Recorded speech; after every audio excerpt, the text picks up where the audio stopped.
Himanshu, next question आपसे है। आप नवयुग मंडल दल के प्रेसिडेंट हैं। तो अब था। हाँ, कितने साल रह चुके हैं? मैं 3 साल रहा वहाँ पे। हाँ, तो उन 3 साल जब आप प्रेसिडेंट थे तब ऐसा कभी एक मोमेंट आया जब लीडरशिप, जो एक प्रेसिडेंट की रिस्पॉन्सिबिलिटीज हैं, और जो आपका पैशन है थिएटर के लिए, जो भी थिएटर के लिए आप फील करते हैं, वो कभी इंटरसेक्ट हुआ हो, कभी मिला हो, या फिर कभी नहीं मिला हो? अगर मिला था तो आपने कैसे हैंडल किया? क्या? नहीं, मैं समझता हूँ कि रचनात्मकता में कुछ सब चीज़ें मिलके ही होती हैं। उसमें आप ये नहीं कह सकते हो कि जब मैं उसका सदस्य था या फिर अध्यक्ष था तो डिफरेंट डिफरेंट समस्याएं उसमें आई। एक ही थी कि कैसे इसको और अच्छे तरीके से किया जाए। जो नाटक हम्म। होते थे हमारे यहाँ उसको और कैसे बेहतर किया जाए, क्योंकि वही लड़के साड़ी पहन के कर रहे हैं, लड़कियों की कमी है। दूसरा, मंच कितना बेहतर हो। हम साथ में कील ठोक ठोक के मंच बनाते थे। वो पटरी और उससे आते थे, तो बना बनाया मंच भी नहीं आता था, वो खुद ही बनाते थे हम लोग। तो इस तरीके की समस्याएं थी। तो जो वो रचनात्मक समस्याएं थी, ऐसा कोई वो नहीं था कि दोनों चीजें भिन्न भिन्न है, ऐसा कुछ नहीं है। जो भी अच्छा। था, जो समस्याएं थी तो वो मिलती जुलती थी, जो रचनात्मकता से ही कहीं आसपास मिलती थी। तो ऐसा वो नहीं था कि अलग अलग चीजें। और ये नवयुग मंडल दल आपके गांव में है?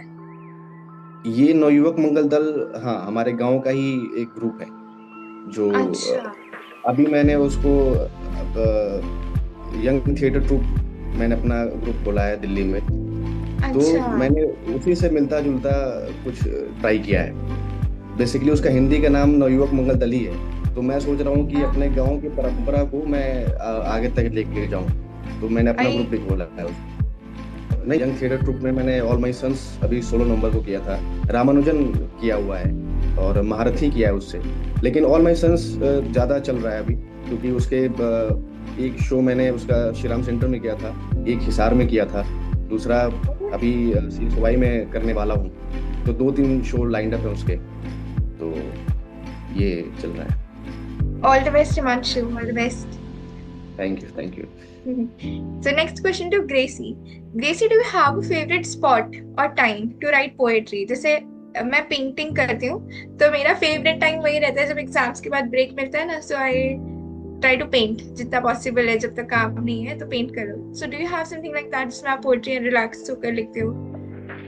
नहीं है, सच कुछ नहीं है। मैं पोइट्री सोच के नहीं लिखती हूँ यूजुअली। मेरे जब इमोशंस ज्यादा हो जाते हैं, like I am extremely happy, या मैं गुस्से में हूँ, या आई एम सैड, या मैंने कोई ऐसी न्यूज देख ली जिससे मेरे को हर्ट हुआ, या इमोशंस ट्रिगर हो गए, तो I just sit down and I start writing. मैं सच थीम सोच के नहीं लिखती हूँ, अभी तक लिखा नहीं है थीम सोच के। हाँ। ओके। ओके ग्रेसी।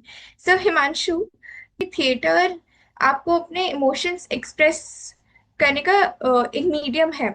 और तो ऐसा कभी हुआ है जैसे आप परफॉर्म कर रहे हो तो ऑडियंस का बहुत उन्होंने बहुत रिलेट किया हो और उनका स्ट्रॉन्ग रिस्पॉन्स आया हो? ऐसा नहीं है कि हम पैसिव वॉचिंग नहीं कर रहे कि हाँ देख रहे हैं स्टोरी चल रही है, बट एक्टिव वॉचिंग है कि हम ऑडियंस इन्वॉल्व हुई है और उन्होंने रिलेट किया हो और बहुत स्ट्रांगली रिस्पॉन्स किया हो? ऐसा कभी हुआ? मैंने माधुरी सुबोध मैम का ही नाटक स्वयं दीपा किया हुआ है। तो 2-3 जगह परफॉर्म कर चुके हैं। अभी देहरादून में लेखक गांव करके है, वहाँ पे निशंक जी का वो पूरा बनाया हुआ है, उनके द्वारा निर्मित है वो गांव। तो वहाँ पे परफॉर्म करने गए थे हम लोग एनजेडसीसी के द्वारा। तो, तो वहाँ पे जब मैं स्वयं दीपा कर रहा था तो मुझे याद है कि जब मैं श्राप देता हूँ देवयानी को, तो जब जैसे मैं श्राप देता हूँ तो ऑडियंस का एक बार आता है, हाँ ये क्या हो गया। मतलब अभी तो इतना इतना सुंदर दिख रहा था, ये इतना प्यार से बात कर रहा था, इतना सौम्य, इतना सुंदर, हाँ जी। और एकदम हाँ से जी। इसका एकदम रौद्र रूप आ गया। तो जब ऑडियंस को हम फील करते हैं ना, एक पॉइंट ये आता है कि जब आपकी परफॉर्मेंस अच्छी हो रही होती है तो आप ऑडियंस की सांसें तक सुनते हो, मतलब सांसें भी महसूस करते हो कि ऑडियंस कितना कनेक्टेड है। मैंने तुमने तुमने अपने शाप देने की शक्ति का प्रयोग कमाल होकर किया, विवेक से नहीं। याद रहे कि तुमने एक निर्दयी निर्दोष बटुक पर शक्ति का दुरुपयोग किया है देवयानी। मैं तुम्हें शाप देता हूं, कोई भी विद्या व्यवसायी ब्राह्मण युवक तुमसे विवाह ना करेगा देवयानी, तुमसे परिणय असंभव। हाँ, यदि गुरुदेव मुझे ऐसा कहने का आदेश दें तो मैं उनके आज्ञा पालन के लिए प्रतिश्रुत प्रतिबद्ध रहूंगा। बाद में निशंक जी आए स्टेज पे हम लोग को सम्मानित करने के लिए, तो वहाँ उन्होंने मुझसे पर्सनली मिलकर कहा कि माइंड ब्लोइंग टॉपिक है, ये विषय वस्तु इसका बहुत अच्छा है। तो ये बहुत मेरे लिए मुझे, मैं जो याद कर पा रहा हूँ, मेरे लिए बड़ी बात है कि निशंक जी जो पूर्व मुख्यमंत्री भी रह चुके हैं उत्तराखंड के, वो स्टेज पे आए और इतनी देर मुझसे बात करे और कोई नाटक देख के इतनी देर टिप्पणी करे उस पे। तो ये मैं सोचता हूँ कि मुझे याद है आज तक। अच्छा, तो ये एक ऐसा इंसिडेंट है जब किसी ऑडियंस ने इतनी देर तक कनेक्ट किया आपकी परफॉर्मेंस के बहुत बेसिस। से इंसिडेंट है, बहुत से इंसिडेंट है। हाँ। मैं स्कंद गुप्त कर रहा था, उसमें मैं प्रपंच बुद्धि जो मेन विलेन है उसमें, उसका उसका भूमिका अदा कर रहा था। तो अच्छा। उसमें भी क्या होता था कि ऑडियंस बात की में तो आके बोलती है कि अच्छा था बुरा था, लेकिन जो इंस्टेंट होता है ना कि आप कर रहे हो और वहां से रिएक्शन आ रहा है, अरे मार देगा क्या, अरे ये हो जाएगा क्या, अरे छोड़ दे भाई, मार ही देगा क्या, बिल्कुल।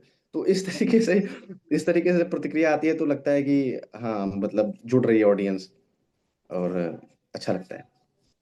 अच्छा। उसमें भी कुसुमपुर में पूर्व गुप्त और अनंत देवी विडंबनाओं के दिन बिता रहे हैं, बट्टार के बल नहीं हुआ, उसके प्राणों की रक्षा नहीं, बलि बलि चाहिए मुझे। उग्रतारा रुष्ट हो गई, उग्रतारा के विकट साधना से विकट कार्य संपूर्ण होते हैं, तो इस महाकाल में, महाशमशान में इससे बढ़कर कौन प्रतिष्ठा होगा, कौन स्थान होगा? तो चलो। तो अच्छा लगा सुनकर। हाँ, एक ऑडियंस को पैसिव वॉचिंग से एक्टिव वॉचिंग में लाना, मेरे को लगता है ये सिर्फ एक्टर्स पर डिपेंड करता है कि वो कैसे अपना रोल को निभाते हैं, परफॉर्म करते हैं। तो बिल्कुल बिल्कुल बिल्कुल। हाँ, नहीं Himanshu, coming back to Gracy, हर एक राइटर, पोएट टू, उनका कहीं ना कहीं there is a dream that they want to have their own book published one day.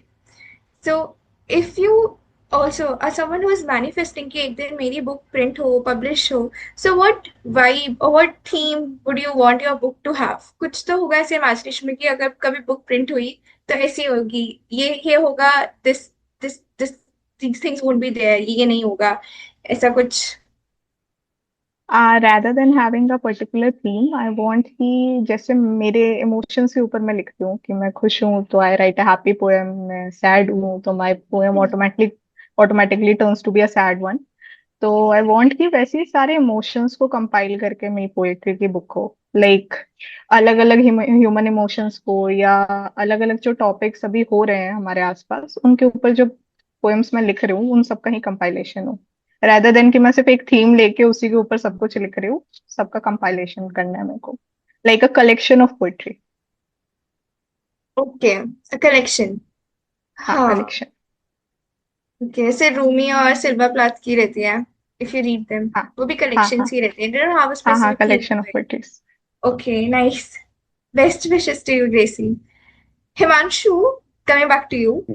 जब आप यूपी से दिल्ली आए, ठीक है, तो अपना घर छोड़ना और जैसे आपने अपने रूट्स के बारे में डिस्क्राइब किया कि वहीं से बिगनिंग हुई थी, वहीं से सीखा, और फिर एकदम से शहर आना, तो उसमें थिएटर जर्नी में क्या डिफरेंस आया और आपके पर्सपेक्टिव में, या तो इवॉल्व हुआ है या फिर स्ट्रेस आया था, बहुत मुश्किल था कोप अप करना, तो वो प्रोसेस कैसा रहा, और इससे आपकी थिएटर जर्नी कैसे इवॉल्व हुई? इवॉल्व ही हुई, क्योंकि मैं दिल्ली घर छोड़ के दिल्ली आया इसीलिए था कि मैं थिएटर कर सकूं, ताकि हम्म। यहाँ पे जितने लोगों के बारे में मैं सुनता था, मैं बड़े बड़े नाम जितने भी हुए हैं अभी, जो लोग अच्छा अभिनय कर रहे हैं वर्ल्ड सिनेमा में या फिर इंडिया के बॉलीवुड में सिनेमा में, वो सब लोग दिल्ली से ही होके गए हुए हैं। मनोज बाजपेयी हो, इरफान पठान हो, हाँ जी, हाँ जी। हाँ, इरफान खान हो, और ये नवाजुद्दीन सिद्दीकी हो, जितने लोग हैं, तो मेरे दिमाग में माइंड मेकअप तो मेरा था ही कि मैं दिल्ली जाऊंगा। तो मैं दिल्ली हम्म। पढ़ने के लिए नहीं आया था कि मैं हायर स्टडीज के लिए दिल्ली जाऊं, ये फिर ये। हाँ मेरा जी। ये था कि दिल्ली में पढ़ने जाऊं, पर थिएटर के लिए ही मेरा मेन मोटिव था कि मैं थिएटर करने ही आऊंगा, ताकि मैं यहाँ पे जुड़ सकूं, एनएसडी, एसआरसी, जहाँ पे भी हम्म। जैसे भी हो सके। तो मैं थिएटर के लिए आया था। तो फिर अभी तक कैसी चल रही है जर्नी इन दिल्ली, दिल्ली में? अभी तक तो अच्छी चल रही है। मतलब बहुत कम समय में कुछ बहुत अच्छा भी किया मैंने, कुछ बहुत हम्म। बुरे दिन भी जा रहे हैं। तो सही है, ऊपर नीचे हो रहा है, ये ऊपर सच इज नीचे, लाइफ। ऊपर नीचे, या true, rightly said. So, Gracie, can we have a poem recited by you that helped you express a very tough emotion? जैसे आपने बोला कि emotions जैसा फील होता है तब लिख देती हो. So, can we have that poem recited by you in your voice? ये एल्डर डॉटर के ऊपर है कि like how she feels in a home, Indian house hold. Again, relatable. तो हाँ, तो उसके ऊपर है ये। ओके। हम्म। क्यों लगता है सबको यूं कि मैं समझदार सी आई थी, किसी गुड़िया की तरह नहीं, मैं तो जिम्मेदारी लाई थी। आ, न मुंह खोला, न कुछ मांगा, न कोई शरारत की तस्वीर, बस बड़ा होने का तगमा देकर छीन ली मेरी तासीर। जब कहते हो तुझसे तो फिक्र नहीं हमें, तू कर लेगी, कभी सोचा है उस पर मेरी रूह क्या कर लेती होगी? मैं भी बच्ची थी, मासूम थी, सहमी थी हर आहट से, पर बड़ी बहन के नाम पे सब डाली गई मेरी कश्तियों पे। जब छोटा रोए तो गोद तुम्हारी खुली रही देर तलक, मैं चुप बैठूं आंसू पीती, मेरा बचपन रहा गलक। तुम्हारे फैसले, तुम्हारे तराजू सब मेरी उम्र से बड़े निकले, पर कभी सोचा क्या मैं चाहती थी वो पर्स जो तुमने मुझे दिए? कभी पूछा क्या मैं भी चीखना चाहती थी, कभी जिद करके बस रोना चाहती थी? क्या मुझे भी गोद नहीं चाहिए थी कभी? क्या मेरी नींद में नहीं डराते थे सभी? बड़ी है समझ जाएगी यही रट लगाती रही, पर क्या तुमने कभी मेरी आंखों में वो मासूमियत देखी नहीं? जब छोटे से कुछ कह दो, बच्चा है जाने दो, और मैं कौन थी? क्या सिर्फ एक छाया थी बस सहने को? जिम्मेदार बना दिया, मान लिया, निभा भी लिया मैंने, पर ये मत भूलो मैंने भी अपने बचपन को तरसा है चुपके। मैं भी उड़ना चाहती थी, बेवजह दौड़ना चाहती थी, कभी बिना सोचे कुछ बस मुंह फुलाकर सोना चाहती थी। बड़ी हूँ, पर अंदर तो वही बच्चा है कहीं, जो अब भी चाहता है एक बार कह दो तुम मुझसे। तो थक गई होगी ना, हाँ मैं संभाल लूं। It was really Okay. nice. Gracie. So next question to Himanshu. Himanshu, आप भी बच्चों को थिएटर सिखाते हैं ना? हम्म। अब तो सब ऐसा सिखाता था, पर अब छोड़ दिया मैंने। कितने साल हो गए छोड़े हुए? और कितने साल सिखाया था? हाल ही में दो दो तीन साल में सिखाया था पीछे, जब मैं मास्टर इन थिएटर कर रहा था उस दरमियान में सिखाया था। अच्छा। उस टाइम, उस 2-3 सालों में ऐसे कोई रिवॉर्डिंग मोमेंट है, चाहे वो मटेरियलिस्टिक ना हो, कुछ ऐसा जो कनेक्ट हुआ स्टूडेंट्स के साथ, और कोई ऐसी स्टैंड आउट मोमेंट अलग सा हो कुछ जो आपको लगता है आपके साथ हमेशा रहेगा बच्चों के साथ सिखाते वक्त? हाँ, तो मैं एक स्कूल में मैं वर्कशॉप लेने गया था, हम्म। बच्चों को थिएटर सिखाने गया था। तो उसमें क्या होता था कि उसमें भी बहुत चुनौतियां आई कि वो कोई बच्चा, पहले दिन तो सब, मतलब उनको बंक करना था क्लास, मतलब मैथ्स की क्लास नहीं हम्म। लेनी है, या फिर जो भी क्लास उनकी होने अच्छा। वाली थी वो नहीं लेनी है, तो वो आ जाते थे। फिर उसके बाद से हम्म। क्या होता था कि अगले दिन कोई बच्चा गायब है, फिर जिसको मैंने रोल दिया वो गायब हो गया, फिर तीसरे दिन आ हाँ। गया वो। तो ये सारी समस्याएं थी। फिर हम्म। उनके टीचर भी वैसे थे कि सारे बच्चे आपके पास भाग जाते हैं, लेकिन वो ये होता था कि कभी आते थे, और किसी क्लास में नहीं आते थे, वो खेलने बाहर रुक जाते थे कहीं पे, अब कौन जाने के कहाँ गए हैं वहां पे वो मैथ्स की क्लास भी छोड़ के आ गए हैं, और यहाँ पे थिएटर की क्लास भी नहीं ले रहे हैं उसके अच्छा। नाम पे। तो इस तरीके से फिर मैंने कई सारे गेम्स खिलाए उनको, कुछ हम्म। मतलब इंटरेस्टिंग प्रैक्टिस कराई, तो उनको मजा आने लगा। फिर वो बिल्कुल हम्म। जूझ गए। फिर उसमें मतलब मैंने एक्सरसाइज कराया उनसे, फनी फनी एक्सरसाइज कराया, फिर गेम्स खिलाए, ट्रस्ट गेम होता है, बहुत सारी चीजें होती हैं। तो ये सब उनको मजा आने लगा फिर। तो जैसे उनको हम्म। मजा आने लगा तो वो आने लगे रोज। अब चैलेंज ये है हम्म। कि 60 बच्चों को स्टेज पे उतारना। हाँ। तो मैंने सोचा कि डायलॉग में अब जाएंगे तो किसको किसको डायलॉग देंगे और कितनों को डायलॉग्स देंगे, तो वो उसमें दिक्कत हो जाएगी। तो मैंने सोचा कि सिर्फ माइम और एक्शन से हम इस प्ले को करेंगे। तो एक प्ले है तैंतू, अच्छा। जो जंगल का परिवेश दिखाता है। उसमें जानवर होते हैं, भालू कोई बन के आ रहा है, कोई गिलहरी बन के आ रहा है, कोई पंछी बन के आ रहा है, कोई सा। तो इसको हमने कराया। उसको उसमें एक और चुनौती थी कि उस स्कूल के पास इतने पैसे नहीं थे कि वो रेंट करे जो कॉस्ट्यूम होता है। तो मैंने अपना फिर वहां भी वही रचनात्मकता कि गरीबी में कैसे थिएटर करने हैं। तो दुपट्टा से बहुत सारा कुछ चार्ट पेपर से बनाया, किसी का चोच बनाया, किसी को पंख दिया। तो ये सब और बच्चे मिल के करते थे। आने वाले दिन में जब जब ये हुए थे, हम्म। और वो कोई बेचारा पंखा घर से ले ले आ रहा है, वो हाथ पंखा जो होता है, तो उससे हम वो पंख बना रहे हैं उनका। दुपट्टे से बहुत सारा कॉस्ट्यूम बनाया। मैंने उनसे पूछा कि और क्या क्या ला सकते हो, जो भी है तुम्हारे पास, कूड़े कूड़े बूड़े जो भी पड़े हुए हैं। तो पॉलिथीन वगैरह से हमने कई सारे प्रॉप्स बनाए। तो ये अच्छा। ये 60 दिन की क्लास थी, और उनको बहुत मजेदार लगा। और सबसे अच्छी बात कि कोई डायलॉग नहीं है, और बच्चों हम्म। से एक स्टोरी को पोर्ट्रे कराना, एक एक ऑडियंस तक पहुंचाना कि हम क्या बात कहने जा रहे हैं। तो ये बड़ा हम्म। मजेदार रहा। दूसरा जो प्रतिक्रिया था, जो वहाँ पे प्रिंसिपल का तो अलग से मेरे से मीटिंग हुई, तो उन्होंने बहुत सराहा हम्म। और अच्छा अच्छा अच्छा। ही बोला। लेकिन जो उनके पेरेंट्स थे, वो हाँ जी। उनमें से दो तीन लोगों ने कहा कि सर अगर आप, मैंने ये क्लास उत्तराखंड में ली थी, तो अच्छा। उन्होंने कहा, हाँ उन्होंने कहा कि सर अगर आप यहाँ पे हैं तो मैं अपने बच्चे को थिएटर करवाना चाहती हूँ या चाहता हूँ, दो चार लोग ऐसे आए। तो ये मेरे लिए सबसे बड़ी जीत है कि मेरे वजह हम्म। से दो चार लोगों के मन में मैं ये भावना पैदा कर पाया कि थिएटर कुछ अच्छी चीज है। हाँ तो जी। ये मेरे लिए सबसे बड़ी जीत है कि पेरेंट्स ने खुद आके मुझसे कहा कि मैं चाहती हूँ या चाहता हूँ कि मेरा बच्चा और आगे आपसे सीखे। तो थिएटर की जीत है ये, मेरी नहीं। बिल्कुल, ये बिल्कुल, बिल्कुल। और जो गाँव में सीखा था, कैसे-कैसे अरेंजमेंट करना है, वो इधर भी काम हाँ आ गया।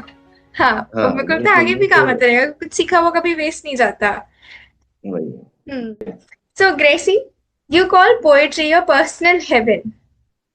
अब जैसे हम लोग हैं जो कुछ नहीं लिखते हैं, हम नहीं रिलेट कर पाए, तो क्या आप ये फीलिंग को थोड़ा और डिस्क्राइब करेंगे हमारे लिए, ताकि हम रिलेट कर पाए, समझ पाए?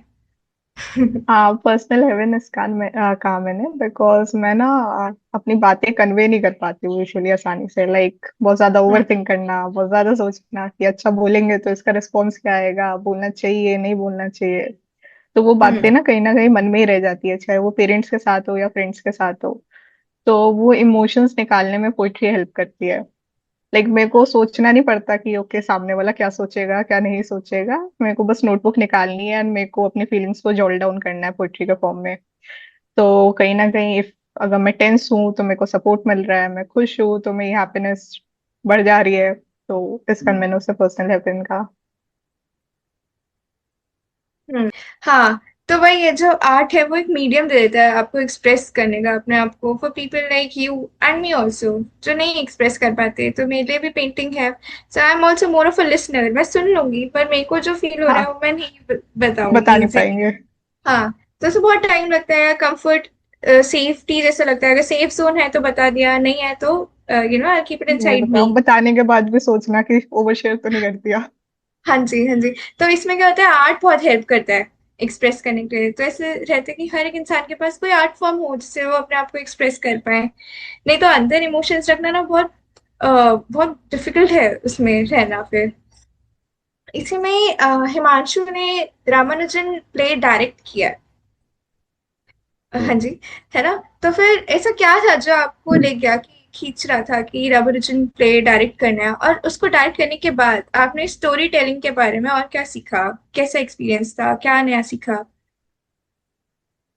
हाँ, तो रामानुजन का मंचन अपने आप में मेरे लिए बहुत सीखने वाली चीज है कि वो कैसे हुआ। पहली बात तो ये कि मुझे वो कहानियां मुतासिर करती हैं जो कभी हुई ना हो, कोई स्टेज पे हुई ना हो। हम देखते हैं कि बहुत सारे प्लेस हैं, जैसे अंधा युग हो गया, बहुत अच्छे प्ले हैं और बहुत मतलब बेहतरीन लिखे हुए प्लेस हैं। ये सब क्लासिक प्लेस है हमारे। लेकिन ये हम्म। हर ग्रुप करता है, हर थिएटर ग्रुप करता है। तो मुझे तलाश रहती है कोई नए विषय की जो कि कोई ना किया हो, मैं जिस पे मैंने सोचा है कि ये प्ले करूंगा, तो वो मेरी कृति हो, वो मैंने उसको पहली बार उसको आकृति दी है, उसको मंच पे मैंने उतारा है, तो मेरा ये थॉट प्रोसेस है। तो उसी दरमियान साहित्य कला परिषद हर साल युवा फेस्टिवल कराती थी। हालांकि पिछले 1-2 साल से नहीं करा रही है, लेकिन वो हर साल युवा फेस्टिवल कराती थी, जिसमें दिल्ली के 5 या 10 निर्देशक चुने जाते थे। प्रॉपर उनका इंटरव्यू होता था, जज बैठते थे, कमेटी बैठती थी, उनका इंटरव्यू होता था, उसमें वो चुने जाते थे। तो मुझे मौका मिला, उसमें मैं चुना गया था। 10 निर्देशकों में एक नाम मेरा भी था। मैंने नाटक किया था अन्वेषक। जब मैं एमए इन थिएटर में था तो वहां पे अन्वेषक नाटक किया था, तो प्रताप सहगल सर उसके लेखक थे। तो उनकी लेखनी से मैं बड़ा प्रभावित हुआ था कि जो अभी समकालीन जो लेखक हैं उनमें वो सबसे बेहतरीन मेरे हिसाब से लेखक हैं। तो अन्वेषक नाटक किया तो उनके बारे में मुझे पता चला। फिर उनका ही एक नाटक और मैंने किया, बुल्ले शाह, यही एसआरसी श्री राम सेंटर में ही किया था। तो और मुझे प्रभावित किया कि अच्छा, और इनके कौन कौन से नाटक हैं। तो उनकी एक पत्रिका में नाटक छपी हुई थी, रामानुजन, जो नाटक रामानुजन है वो छपा हुआ। तो मैंने वहां पे पढ़ा था और मैंने सोचा कि ये भी अच्छा होगा, तो मैं इसको पढ़ता हूँ और फिर मैं इसको इसको मंचित करूंगा। तो मैंने पढ़ा और मैं आकर्षित हुआ उससे, कि मुझे लगा कि मैं इसको एक नया रूप दे सकता हूँ। ये कुछ ऐसा बिल्कुल रॉ है जिसको मैं जिस तरह से चाहूँ उस तरीके से शेप दे सकता हूँ। तो मैंने वो चुना और उसमें उस फेस्टिवल में नाटक रामानुजन किया। अब उसमें भी बहुत सारी चुनौतियां हैं। क्या होता है कि थिएटर में कोई नाटक हम करते हैं तो उसमें नाटकीयता का पक्ष होना बहुत जरूरी है। जो रामानुजन जैसे नाटकों में, जो कि गंभीर नाटक होते हैं, जिसमें एक जीवनी, आप कह लीजिए कि जो मैथमेटिशियन थे रामानुजन, उनके ऊपर वो आधारित नाटक है। तो उनके जब मैंने पढ़ना शुरू किया तो उसमें नाटकीयता थोड़ी कम थी, या फिर ऐसा कुछ ऐसा नहीं हम क्रिएट कर पा रहे थे कि जो सीन्स जो हों वो विजुअली एन्चेंटिंग हो। तो उसमें मैंने बहुत अपना क्रिएटिव दिमाग दौड़ाया, और सेट कैसा हो क्या हो। फिर मैंने सोचा कि हम ना, जो रामानुजन के अंदर का जो दिमाग है, जो उनके हमेशा नंबर्स और अंक उनके दिमाग में घूमते रहते हैं, तो हम सेट का कुछ उस तरीके से रूप देंगे। तो मैंने पूरे स्टेज को ब्लैक चार्ट चार्ट पेपर से ढक दिया उसको, और उस पे सारे पे नंबर मैंने लिख दिया चौक से। तो पूरा स्टेज ऐसा लग रहा था कि किसी के दिमाग में नंबर्स घूम रहे हैं। ये बहुत बेहतरीन अनुभव रहा, और वो बिल्कुल उभर कर आया, लोगों को बहुत पसंद आया वो, कि क्योंकि मैथमेटिशियन है वो, उनके दिमाग में ऐसा था रामानुजन का कि नंबर्स ही चलते रहते थे, वो हमेशा सॉल्व करते रहते प्रॉब्लम्स। तो वो सेट जब मैंने ये दिया तो वो अपने आप क्लियर हो गया कि ये पूरा, अब आप सोचिए कि पूरा साइक्लोरामा, जो पीछे का साइकी होता है, इधर विंग्स होते हैं, नीचे का पूरा स्टेज होता है, हर चारों तरफ नंबर्स लिखे हों। तो वो ये था कि ये पूरे नंबर का संसार है, ये पूरा मैथ का संसार है, और इसी मैथ के संसार में रामानुजन है, उनकी पूरी दुनिया है। तो ये वहां से क्लियर हो गया। तो ये बहुत बेहतरीन चीज वहां पे निकल के आई। तो ये फिर बाद में प्रतिक्रिया भी अच्छी रही लोगों की। ऊपर से अच्छा। प्रताप सहगल सर को बहुत अच्छा लगा नाटक। वो अभिनेता हम्म। उसमें बहुत अच्छे, विपिन कुमार, जो भी देश दुनिया के, मतलब अपने इस दिल्ली के थिएटर के बहुत अच्छे नाम है, पूजा ध्यानी थी, वो भी बहुत अच्छी एक्ट्रेस है। तो सब कुछ अच्छा मिल गया, और हमने एक अच्छी प्रस्तुति दी वहां पे। तो ये रहा। हाँ, मुझे तो सुन के बहुत क्रिएटिव लग रहा है जो स्टेज आपने जैसे सजाया है। पूरी मैथ्स की हम्म, ही दुनिया बना दी। अच्छा। जी। अच्छा लगा सुनकर। अभी लास्ट क्वेश्चन है दोनों के लिए, पहले ग्रेसी से पूछती हूँ मैं। So, Gracie, what is the one thing that you would love to achieve or explore with poetry in near future या आगे जाकर फ्यूचर में भी? आई गेस अगर मैं किसी को इंस्पायर कर सकती हूँ कि वो भी अपने इमोशंस को लिखना शुरू कर दे, या पोइट्री की तरफ उनकी रुचि बढ़ जाए एंड वो रीडिंग करना, एटलीस्ट रीडिंग करना स्टार्ट कर दे, तो that would be an achievement for me. Like मेरे आसपास जितने लोग हैं, बहुत कम लोग हैं जो रीडिंग को फॉलो करते हैं। लाइक बुक रीड करना है, हम्म। पोट्री हमें पापा करते हैं, बट बाकी मेरी फैमिली में कोई करता नहीं है। लाइक मेरा भाई तो दूर भागता है जितना दूर भाग सके। इवन मेरे फ्रेंड सर्कल में बहुत कम लोग हैं जो फॉलो करते हैं। तो अगर मैं उनमें से किसी एक को भी इंस्पायर कर सकूं कि they start reading, that would be an achievement for me. I will surely start reading your poetry and start following you. So thank you. यही क्वेश्चन आपके लिए भी हिमांशु, कि आपके लिए फ्यूचर में अभी क्या लाइनअप है, क्या रूट आपने बना रखा है कि ये बिग परफॉर्मेंस है जो मुझे डायरेक्ट करनी है, ये प्रोजेक्ट है जिसको जिसको मैं करना चाहता हूँ, ऐसे लाइनअप है कुछ? हाँ, मतलब मेरा एक ड्रीम प्रोजेक्ट है जिसका नाम है मैड माइंड्स। वो जर्मन राइटर थे, फ्रेडरिक डॉमेट, उनका है द फिजिसिस्ट।